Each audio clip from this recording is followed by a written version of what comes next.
Bonjour à tous et à toutes, aujourd'hui je vais vous parler de Marion Chéniaux-Dupuy.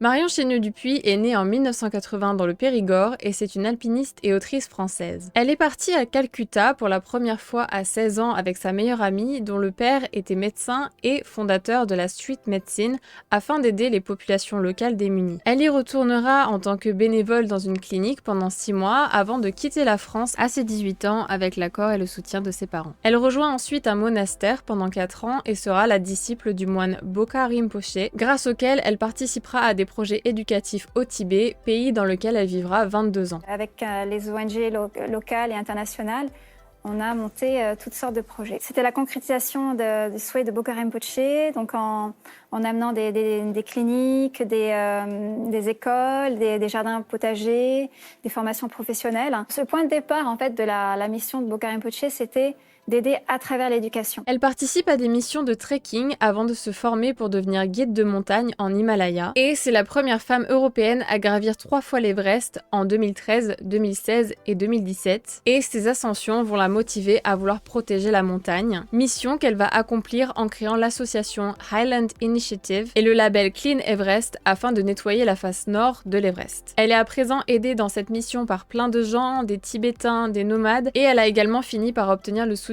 du gouvernement chinois, ce qui permet aux expéditions de retirer à présent 5 à 10 tonnes de déchets par an. Alors il faut savoir qu'elle est lauréate du prix Terre de Femmes 2019 grâce à ses actions qui ont permis de retirer 3/4 des déchets qui étaient présents en haute altitude. Et grâce à elle, il y a maintenant une régularisation et un contrôle de ce qui est transporté et descendu sur l'Everest. En 2016, munis de notre fameuse charte environnementale, on commence le grand nettoyage. Donc là, à partir de 5200 mètres, on commence à enlever donc, les déchets étage par étage, donc camp par camp. Donc il y a un camp à 6500 mètres qui est là où il y a vraiment un dépotoir de déchets. On trouve des canettes, des conserves, des recharges de gaz, aussi des vieux crampons, des toiles de tente qui sont laissées. On trouve sur les pentes de l'Everest jusqu'au sommet 10 tonnes de déchets qui sont enlevés donc étape par étape. Alors son objectif principal est de nettoyer les déchets, mais elle a également contribué à déplacer les corps des personnes décédées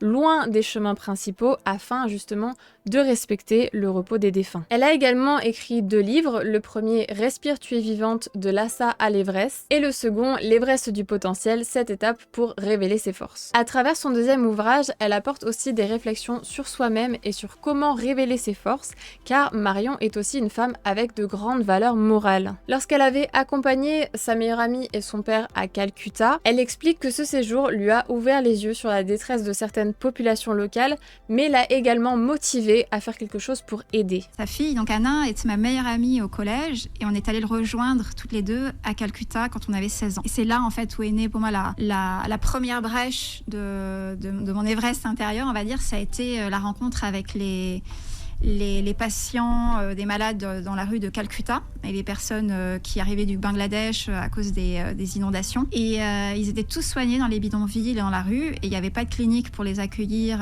en dehors de ces cliniques mobiles. Jacques Prager, c'est le fondateur du mouvement qui est devenu après international de la médecine des rues où tout le monde peut venir recevoir des soins gratuitement. Et lui, en fait, il m'a montrer ce que c'était que la compassion en action. Donc c'est pas seulement avoir la compassion pour les personnes qui sont les plus démunies, mais c'est en plus se mettre en action, de faire quelque chose immédiatement pour soulager leur souffrance. L'une de ses motivations lorsqu'elle a vécu dans un monastère était d'apprendre à la compassion. Elle a de vraies réflexions sur la vie et le sens de la vie, mais également sur l'importance de s'ouvrir aux autres et d'aider son prochain. Une expédition, elle dépend entièrement de toutes les personnes qui ont... Jusqu'au bout.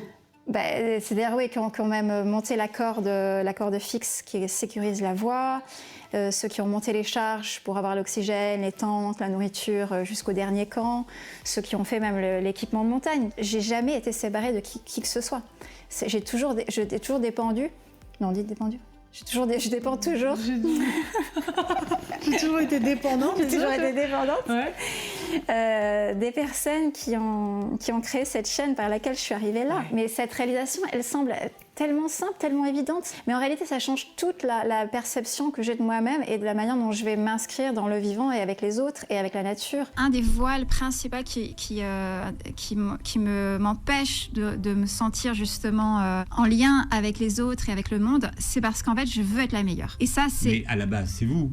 Oui, mais c'est en fait c'est ce que vous êtes. Un excès de vouloir trop, qui donc chez moi était un excès de volonté d'y arriver, de réussir, et donc qui en fait m'empêchait complètement de me soucier des autres et de ce qui m'entourait, de la montagne et de la nature. Dans ses messages et ses enseignements, elle essaye de montrer qu'il faut accepter ses failles et ses parts d'ombre pour devenir une personne plus ouverte aux autres, mais également plus épanouie personnellement. Bref, Marion est une femme très inspirante qui a su chercher les clés pour accomplir un très très beau projet qui a pu aider la nature et les populations locales, et qui se sert de ses expériences pour aider les autres à trouver leur force intérieure, le tout dans une très grande bienveillance. Et c'est pour ça que j'avais envie de vous parler d'elle aujourd'hui, parce que on a besoin de gens comme ça pour aider la nature et pour aider le monde en général. Et les personnes comme Marion méritent d'être mises en avant et d'être connues par un maximum de personnes. Parce que dites-vous, vraiment, 3/4 des déchets présents sur la face nord de l'Everest ont pu être évacués et dégagés de la montagne